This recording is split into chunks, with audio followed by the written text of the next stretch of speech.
നമുക്ക് ചുറ്റും കാണുന്ന സസ്യങ്ങൾ എല്ലാം തന്നെ ഔഷധങ്ങളാണ്, അഥവാ ഔഷധ ഗുണമുള്ളതാണ്.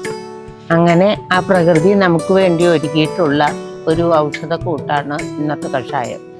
ഇന്ന് നമ്മളുടെ കഷായം ചിരിവില്വാദിയാണ്.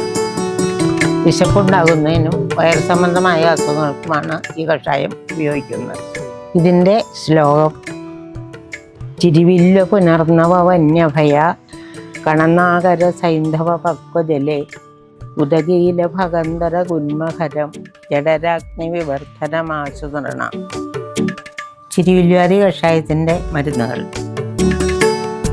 ചിരിവില്ലം ആവിൽത്തൊലി, പുനർനവ തഴുതാമവര്, വന്നി കൊടുവേലിക്കിഴങ്ങ്, അഭയ കടുക്കത്തൊണ്ട്, കണ തിപ്പലി, നാഗര ചുക്ക്. 4 നേരത്തേക്കുള്ള കഷായത്തിനാണ് എടുത്തിരിക്കുന്നത്. ഇവ ഓരോന്നും 20 ഗ്രാം വീതം എടുത്തിട്ടുണ്ട്. ഈ മരുന്നുകൾ എല്ലാം നമുക്ക് നന്നായി ചതച്ചെടുക്കേണ്ടതാണ്. 2.5 ലിറ്റർ വെള്ളത്തിൽ ചതച്ച് വെച്ചിരിക്കുന്ന മരുന്നുകൾ കലത്തിലേക്ക് ഇടണം. 2.5 ലിറ്റർ വെള്ളത്തിൽ വെന്ത് 360 മില്ലിയാക്കി വറ്റിച്ച് അരിച്ചെടുത്ത് 90 മില്ലി കഷായം ഗ്ലാസ്സിലേക്ക് അരിച്ചെടുത്ത് നമുക്ക് ഉപയോഗിക്കാവുന്നതാണ്.